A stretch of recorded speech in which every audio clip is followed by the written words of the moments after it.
So a couple weeks ago you saw that I bought an Everlast welder, and I might have kicked myself in the butt or jinxed myself when I said fresh off the boat smell. I think that's why people don't like Everlast, because most welders are your typical like, yeah, America, got my Ford truck, only buy things that are made in America. Yeah, because right after I filmed this clip, this happened. Uh-oh. Now, although that wasn't the death of the Everlast, it was nearing the end. A short time after that, I was trying to plasma cut again, and I smelt some nasty plastic burning. You know, the smell of crack. If you don't know what crack smells like, it's a metallic-y burnt plastic smell. How I know that, you don't want to know why. I'm not a crackhead. I've never done crack. I've been around it. That's great.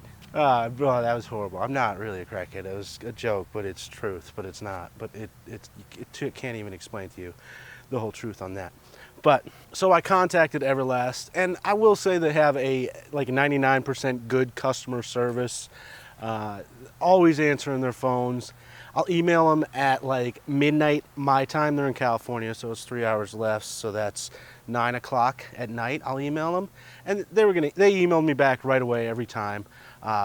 They were good company. I just think I got a defective unit. So I talked to the technical support guy, and he wanted me to get one of these things, which is like a voltage meter, amperage meter. It's continuity. It's a $50 little tool that you can do a lot with when you're doing electricity. I needed this tool anyways, so I did go and buy one. I checked the continuity on a couple things. I took it apart down to this. After dealing with the technicians, I just had it. You know, I was on the phone off and on with them, dealing with it for like 6-7 hours. And I was like, I wouldn't buy a new computer or anything that costs $1,300, bring it home and expect to have to take it apart to that level. I could see maybe changing one little thing out or something. So I called up the sales rep again, and I had it, and I told them I wanted to send it back. They were gonna send me one. They were gonna send me the same unit and give me a shipping label to send mine back. So it would have been a week, I would have had a new unit out here. But then also while having it, I realized that I really wanted a MIG welder. I wanted MIG. So I told them I wanted my refund, and then I went and I got a MIG welder. Look at that shit, look at that thing, look at that. Oh gosh, just look at it. Would you look at it? Oh gosh almighty. What's your name? Come here often? I'm not good at picking up ladies, but you, honey, you need to come home with me. None of that's gonna make it because my belly was sticking out, and I'll get a bunch of emails about being fat. Stop sending them. Fuck you. I don't care. Jesus, let me live my life. So yeah, this is in-colon erection. In-colon erection. I'm telling you. If I wasn't scared of getting sued, I would put stickers on here that said in-colon erection. I would change it out to my logo. But it is a Lincoln Electric. This is a Power MIG 210 MP. Quick cost breakdown. It was $1,318. So this is a dual unit. It does MIG welding and it does stick welding. Obviously with this unit I'm not getting the plasma cutter, but after posting some of those videos and reading a lot of the comments, a lot of you guys were saying just start cutting it with a grinder and then go in with a Sawzall. I don't know how thick this stuff is, but I'm sure it's pretty thin. And then, maybe one day I'll buy a Lincoln plasma cutter, or if Lincoln in-colon erection, you want to send me one, a plasma cutter, I'll use it and tell everybody about it. What would you ever put inside there? There is, consumables maybe. That's a good idea. So I was going to get the 180C, which is just the MIG welder, and it's not dual. It only runs on 210 or whatever, 240, whatever. The 200 voltage, because I was kind of scared that because maybe this cord was so long that I wasn't getting enough voltage and amperage, and then the computer fried in the Everlast because of those fluctuations. So none of the places I called had them in stock except for Air Gas Pro something. You welder people know what I'm talking about. When I was talking to the guys on the phone explaining what I was doing and what I was looking for, all of them were saying go with the 210. For an extra $300-400 you're gonna get a better machine, and I will say it is a lot better. It is like, holy shit, why wouldn't you spend the extra money? The digital display on this thing is freaking computer Like, it's really nice. So that's kind of why I went with this. You know, I didn't really want to learn how to stick weld, but if it's got it, you know, now I can learn how to stick weld. I think that'd be a fun little project. But I do know how to MIG. It comes with the little spools of wire for here, but I got the bigger spool, which I believe that's what, 20 pounds or 25? I don't really know. But yeah, I got the .030. I might be welding some thinner stuff, so I might get the .025. Ken, don't know what I'm talking about. Doing the best I can though. And then since this is a MIG, which stands for inert gas, I believe. I don't know what the M stands for. I think it's inert gas, something M. So you need this thing right here, that tank. This will run flux core. You just change out the tip. I think you gotta switch this little, no, you don't switch that. But yeah, and then the dial on the front, you do some stuff with that. But I really don't like flux core because it just gives me a massive headache. So don't breathe the fumes. Middle finger to you. So I got the gas. That tank was like, oh shit, man, right in the tank hole. It was $150 for the tank, with it filled. And then anytime I want to go back, I can just exchange it. I now own that tank. I can go exchange it for a new tank for $30. And I don't know exactly what kind of gas this is. Argon and carbon dioxide maybe. And then I heard somebody say some numbers like 25, 75. Fuck if I know. I need a drink. This is a lot. And then, like I said in the last electrical video, I needed to get an extension cord. So I got this bad boy right here. It's 50 feet of 6'3" wire. I don't know what it is, but it's an extension cord for welding. It's specifically a welding extension cord. It's got the same plug on there, you know, black, red, and a ground. Hot ground. One of the main reasons I didn't get the new Everlast and I went with Lincoln is because it was such a pain in the ass dealing with a company on the other side of the country. If there was an Everlast dealer right up the street where I could just bring my unit in, they could look at it, tell me it was wrong with it, fix it, because there's a good warranty on it, then that would be great, and I would have kept it probably. But I don't want to have to ship something back every time it breaks. I'm hoping this thing never breaks. You know, I don't buy a circular saw and expect to have to ship it back a week after I get it. Like, no. I've had my circular saw for like 10 years and it runs fine. My chop saw, my table saw, all my woodworking tools last forever. So what the hell? Long story short, having a place where I can bring this to get it repaired. It's got a 3-year labor and parts warranty. So if this thing breaks tomorrow because my electricity is bad, I can bring it back to him tomorrow and he'll fix it, and then I'll get the power checked out because I'm 99% sure it's good. Maybe not enough amperage, but it works. I tried it. So I have tried this out already, and to be completely honest with you, I would highly recommend it. There's these little gauges right here. One of them tells you how much gas is in the canister, and then one of them tells you how much gas is getting fed to the gun or whatever. So he said you can get 20 to 25. I would figure the more gas you throw down, the better your weld's gonna be. So we're just gonna run on 25. I mean, he said I can run this for about 4 hours with that tank. So I think that's plenty. Like I said, you can run this on 120 or 240, whatever the hell it is, I don't know. But it comes with different wires to plug into the back. And then the stick welder, you can just change some of the shit out. I'm not gonna do any of that stuff until I'm pretty much done. Like maybe one day when I'm just drunk and messing around, but turn it on. I like that the power switch is on the front. There's nothing on the back here that I need to get to. I can just leave that alone. You can see there's this really nice digital display, I think. I know the lighting's not great. If we were inside, you could probably see it a lot better.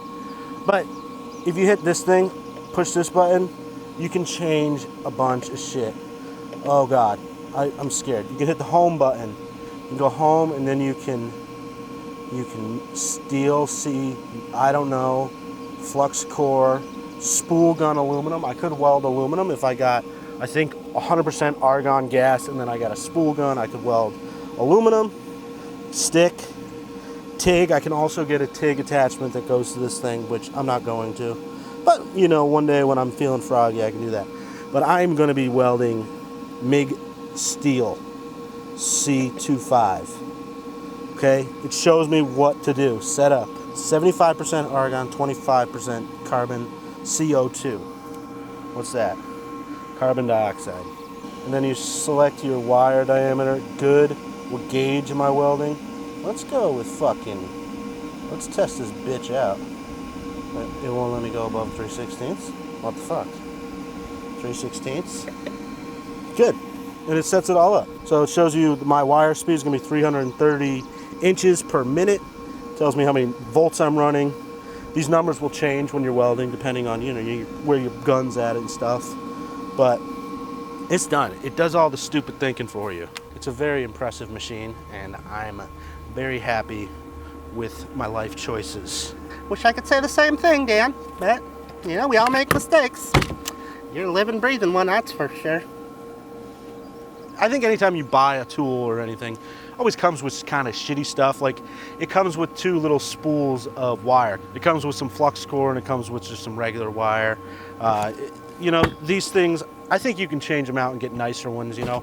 I've seen these where these bend and stuff, but I kind of like it solid because I've seen the ones that bend, they move on you and whatever. And then the clamp. A lot of people don't like this kind of clamp. But at that welding store I bought this at, which was Arc 3 in Winston-Salem, they had upgrades for all these things that you would want to upgrade. So maybe one day when I've got more disposable income, because right now I don't have any disposable income. I'm going to sit and spend all my money. Look it, I don't think it's that bad. I know you perfectionist welders are going to be like, start throwing up in your mouth, but come on. For being a novice, that ain't too bad. This was my first one right here. You can pause it and critique me. And then these were my second 2 right there. I don't think they're that bad. And then that was fat. I set the settings a little different for that one. That one's fat bead. I'm impressed though. It welds very well. Compared to my Harbor Freight one, this thing's like the freaking Rolls Royce. I mean, you can give me some pointers in the comments. Even if I told you not to, you still were going to. So I have to say give them to me so that I don't feel like bad when you give them to me. But go easy on me. I don't think it's that bad. That's gonna hold. We're not talking about a freaking spaceship here, okay? We're talking about a shipping container, okay?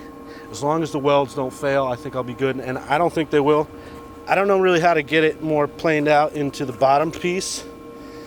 I would like to see them flatter, but I don't know if you can do that. This one is really good. I mean, I'm really impressed with that one. Like, can you see it? This piece of steel is hot. Would you believe it or not? So I will say that I've officially used this machine longer than I used the Everlast, and it's still running fine, and it runs fine. It works fine. So I'm gonna say that everything so far has been a wonderful success. I did find a stand online on Amazon for like 89 bucks. It's got drawers in it. Pretty much all the ones you can buy at stores are like freaking expensive. So I don't really need anything nice or anything that's gonna like hold together. I can always fix it if it falls apart.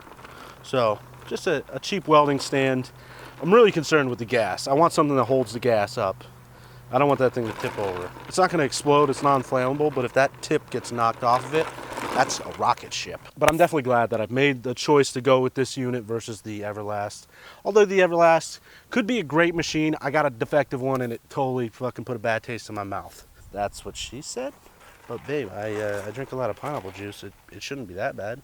So now that I've got a welder, I've got a way to cut stuff, I'm ready to go. I'm ready to go. Eventually, I'm gonna get up on the roof and start that. I think the rest of the day today, I'm gonna be on the back of this thing, finishing the work that I started over there, finish grinding it. Tomorrow I'll paint it, and then I'll jump up onto the roof. So hopefully tomorrow I'll start filming another video, but that won't be finished for a few days. So as always, thank you so much for your support on Patreon and even just watching these videos. It helps me out tremendously with projects like this and purchasing things like this, because I would have never bought that. That was outside of my money. Oh gosh. I got kicked in the nuts. But if you're new to my channel and you like this kind of content, make sure you hit that subscribe. If you're already subscribed, you love this content for some reason, you do, hit that little bell down there. I don't know, you get a little post notification, you know? I don't even go to my subscription page anymore. I just go on the home page and just let YouTube give me stuff. YouTube's pretty good at it. I like a mix of stuff. I don't really watch that many people. If you're like a regular viewer of a channel, I think you should hit that bell. And then every once in a while, you know, maybe I'm gonna unbell you because I don't watch you that much, but you know, subscriptions and then the bell is like my true post notifications. Like I want to know when this person posts shit like that. I got a bunch that I do that for. So if I'm one of those for you, hit that bell and then you'll know when I post and you won't miss anything. I'd love to know your nonsense. I know a lot of you guys, my trailer build video is almost at 1 million views, and that video brings in most of my subscribers, I think, and then they watch stuff and then they unsubscribe. But that video has brought in a lot. So I know a lot of you guys might be welders and stuff like that. So a lot of you have opinions. Everybody's got one. They all stink. I think that's assholes. Whatever. You know what I was trying to say. But yeah, I'd love to know your nonsense. You can leave it in the description below. Hit that thumbs up if I haven't already said that, and I will see you on the next video. Oh, and for all you guys, I'm gonna tell you that Peanut was inside. She probably wasn't, because she was probably running in the background while I was welding, but I might have clipped her out. So she's inside.